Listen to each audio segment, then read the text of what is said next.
একটা মানুষ কতটা নির্বোধ, বোকা, ফ্রাস্ট্রেটেড হলে এই কাজটা করতে পারে সেটা আপনারাই বলবেন। আপনারা এই ভিডিওটি দেখেছেন কিনা জানি না। কিভাবে আমাদের দেশের মহান বিরোধী দলনেতা নিজের দেশের প্রধানমন্ত্রী তথা ভারত সরকারের বিদেশ নীতিকে উপহাস করে একটি নাটক করছেন। সেই দলের সমর্থকরা আবার হাততালিও দিচ্ছে। এদের এইটুকু বোধ নেই এটা করা মানে নিজের দেশকে ছোট করা, আর যে নোংরা ভাষা ব্যবহার করা হচ্ছে তা হয়তো কোনো এলোপি ছাড়ুন কোনো সভ্য মানুষও তার দেশ সম্পর্কে বলবে না। কাল যদি এদের হাতে দেশের রাশ তুলে দেওয়া হয় তাহলে এই ধরনের মানসিকতা নিয়ে ইনি বিদেশ যাবেন, ইনি কূটনীতি চালাবেন, আবার ইনি দেশও চালাবেন। মোদির জড়িয়ে ধরার নীতির সমালোচনা করতে গিয়ে রাহুল যেভাবে জড়িয়ে ধরল তা সেটিং করা লোকের সাথে, সেটা আপনারা দেখলেন। এই হলুদ জামা পরা লোকটার নাম সন্দীপ দীক্ষিত।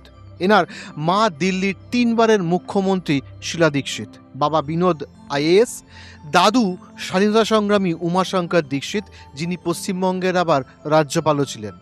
সেই 62 বছরের এক মেয়ের বাবা সন্দীপ ইতালির প্রধানমন্ত্রী অন্য এক নারী মেলানিকে নিয়ে নোংরা ইঙ্গিত করতে তার এতটুকুও বাধল না। কতটা নোংরা মানসিকতা হলে একজন মহিলার সম্পর্কে, একটি দেশের রাষ্ট্রপ্রধানের সম্পর্কে, যার সাথে আমাদের দেশের সুসম্পর্ক রয়েছে, তার সম্পর্কে এই ধরনের কথা বলছেন। রাহুলকে সন্দীপ বলছে, আপনি কি কোথাও আমাকে মেলোনি ভেবে ধরে ফেলেননি তো? এই ধরনের কথা যদি তার পরিবারের কারোর সম্বন্ধে বলতো।